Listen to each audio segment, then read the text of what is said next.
É um acabamento, uma tomada de decisão melhor para o Vasco conseguir a primeira vitória no campeonato, Rafael? O Capo tem razão no que ele diz, sim, é por aí mesmo, mas muito do que ele diz passa também pelo que ele faz, né? A verdade é que ele tem perdido a mão recentemente em algumas escolhas de peças para a composição do time titular e muitas vezes também escolhas de peças para modificar o cenário do time durante o jogo. É a segunda coletiva seguida em Campeonato Brasileiro que o Cabo inicia a conversa com a imprensa, reconhecendo erros publicamente do desempenho do seu time. Então, o primeiro passo é esse, o reconhecimento, e o segundo e mais importante é trabalhar para consertar, né? Uma terceira manifestação dessa, na sequência, não vai ser muito bem recebida pelo torcedor e pela opinião pública em geral. É verdade, sim, que contra o Operário, o Vasco melhorou um pouquinho no segundo tempo em relação ao primeiro tempo, que não existiu. Mas a melhoria foi tão insignificante que não mudou o placar do jogo. Agora, contra a Ponte Preta, o Vasco também melhorou um pouco no segundo tempo em relação ao primeiro. Igualmente nos dois jogos, ele mexe muito no time, ele faz 3 alterações. Ele altera a dinâmica de jogo, altera o esquema tático. Contra a Ponte, por exemplo, ele, quando botou o Marquinhos Gabriel na vaga do Sarrafiori, ele botou o jogador para jogar mais próximo do cano, que é uma necessidade. A bola chega muito pouco no argentino. Então o Vasco tem que ter alguém para poder se aproximar dele. Para, no mínimo, na pior das hipóteses, dividir a atenção da linha defensiva adversária, do cano com outro jogador. E esse jogador não existe no esquema tático inicial, porque o Vasco começa os jogos sempre no 4-2-3-1. Esse 1 é o cano. E os meninos de lado, o Morato e o Peck, fazem um trabalho muito sacrificante e invariavelmente saem do jogo. Por alguma razão, o Cabo está tirando o Morato no intervalo das partidas, não concordo com isso, acho que o Morato tem feito a parte dele, e o Peck joga o quanto aguenta, jogou ontem até 30 do segundo tempo e depois foi substituído. Existe um sacrifício, e se existe sacrifício de algumas peças, é porque não há uma distribuição equitativa de energia entre os jogadores todos do time do Vasco. Querem ver? Primeiro vamos passar aqui uma tela, num print, na verdade, do lance da Ponte Preta no primeiro tempo, que explica por que a Ponte foi melhor do que o Vasco. Observem só a movimentação. Esses dois jogadores na área são o Camilo, que é um meia, e foi mais uma vez escalado de falso 9, e o outro é o Nilton, que também é jogador de meio campo.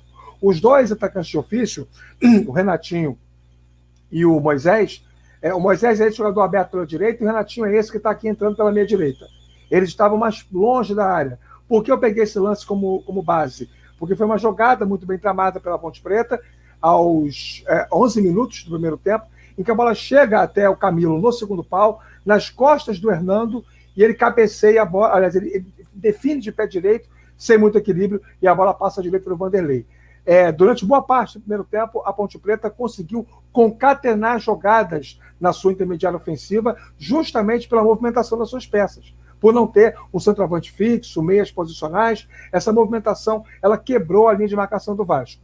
E aí o segundo dado que nós temos aqui para apresentar reflete a falta de qualidade coletiva do Vasco. Observem quais foram os jogadores do Vasco que mais tocaram na bola. Os dois zagueiros, o Hernando e o Ricardo Graça, o Zeca, que é um lateral ofensivo, mas que teve dificuldades para poder fazer o papel na fase ofensiva, porque a marcação da Ponte Preta estava bem aberta, evitando o avanço do Vasco pelos lados do campo. O Rômulo, que é volante, e o Andrei, que é volante.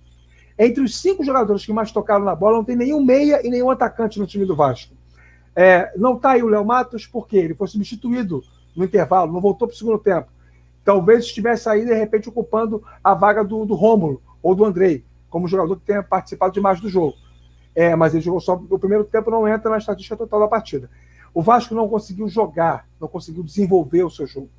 A construção do Vasco esbarrava no meio campo, o Vasco não tinha ideia, o Vasco não tinha movimentação sem a bola, o Vasco chega a 1-0 com um pênalti dado pelo Camilo e depois se desconcentra e toma um gol de empate no primeiro ataque subsequente da Ponte Preta.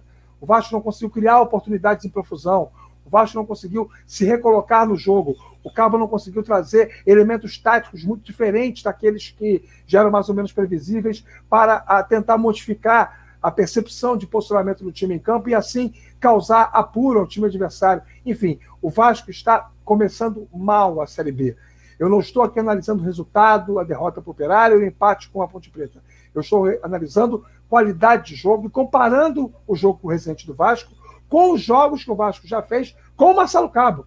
Não estou indo lá atrás, não. Estou indo de março para cá, quando o Cabo assumiu. O Vasco já fez bons jogos nessa temporada com o Marcelo Cabo, contra o Bangu, contra o Flamengo e contra o Botafogo, primeiro tempo, principalmente o jogo do Nilton Santos. Então, o Vasco sabe jogar mais do que vem jogando.